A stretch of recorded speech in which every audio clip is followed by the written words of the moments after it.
விரால் பண்ணை வைக்கணும்னு சொல்லிட்டு ஆசைப்பட்றேன். எல்லாருக்கும் நான் ஒன்று சொல்கிறேன் பாருங்கள்.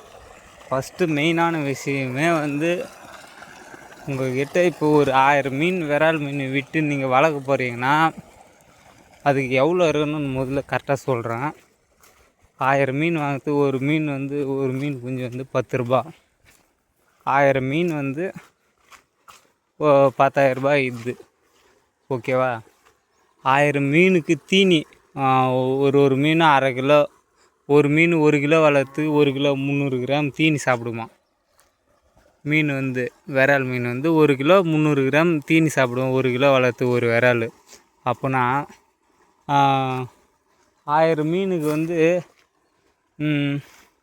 20 மூட்டை தீனி சாப்பிடுமா. ஒரு மூட்டை வந்து 2500 ரூபா. அப்போ 20 மூட்டைக்கு வந்து தீனி எவ்வளோன்னு கரெக்டாக கணக்கு போட்டுக்கோங்க. ஒரு மூட்டை 2500 ரூபா. 10 மூட்டைக்கு வந்து 25,000, 50,000 தீனி. ஒரு 10,000 ரூபா கொடுத்து விரால் வாங்குறீங்க. அது எடுத்தது இந்த கொட்டை நோண்டுறவங்க தொட்டி கட்டுறவங்க தொட்டி கட்டலாம். ஏதோ ஒன்று தொட்டி கட்டால் டெய்லி தண்ணி எடுத்து விட முடியுமா, அந்த அளவுக்கு பார்த்துன்னு தொட்டி கட்டலாம். இல்லைனா கொட்டை நோண்டலாம், ஏதோ ஒன்று பண்ணலாம்.